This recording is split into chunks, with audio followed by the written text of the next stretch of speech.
ફિલ્મી દુનિયાનો ચળકાટ અને હિરોઈન બનવાના ગ્લેમરથી અંજાઈને બિહારની પટનાની એક સગીર વયની દીકરી કોઈને પણ કહ્યા વગર પોતાના ઘરેથી ભાગી નીકળી હતી. મનની આંખે માયાનગરી મુંબઈ પહોંચવાના સપના સજાવીને નીકળેલ આ દીકરી નસીબજોગ મુંબઈ જવાને બદલે ગુજરાત આવી ચડી હતી.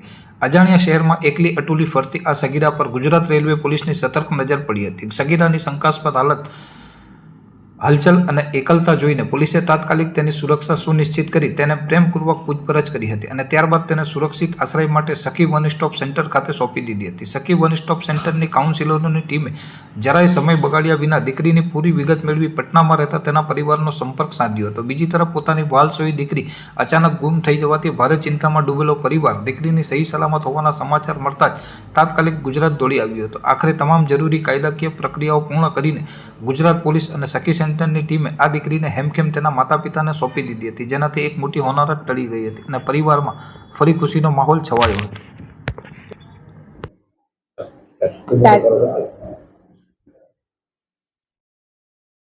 તારીખ 17/6/2024 રોજ જીઆરપી દ્વારા રેલવે પોલીસ દ્વારા 13 વર્ષની દીકરી તેમને મળેલ.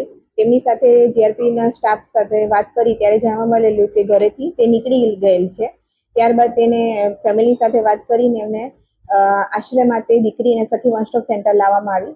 ત્યારબાદ તેમની સાથે વાતચીત કરીને કાઉન્સેલિંગ દરમિયાન જાણવા મળ્યું કે દીકરી ઘરેથી કોઈને પણ કહ્યા વગર હિરોઈન બનવા માટે નીકળી ગયેલ. ત્યાંથી ટ્રેનમાં ખ્યાલ ન પડતા તે ગુજરાતની ટ્રેનમાં બેસી ગઈ. ત્યારબાદ તે ઘરેથી કોઈની સાથે પણ નીકળી નથી અને એની સાથે કોઈ પણ બનાવ પણ નથી બન્યો. એ પહેલા તે ભરૂચની પોલીસને મળેલા. ભરૂચની પોલીસ આશ્રય માટે સખી વન સ્ટોપમાં મૂકી. ત્યારબાદ તેમના ફેમિલી સાથે પણ ટેલિફોનિક વાત કરી મળ્યું કે એમણે પણ મિસિંગ કમ્પ્લેન કરેલી છે.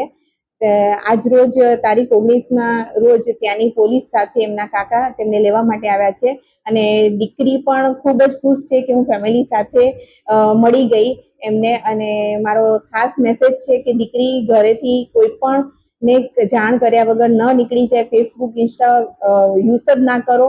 એના લીધે એની સાથે કોઈ ઘટના ન બની જાય તે ખાસ ચેતીને રહે. તે ખુદ પોતાની જવાબદારી સમજીને ઘરે સાચવીને રહે. Thank you.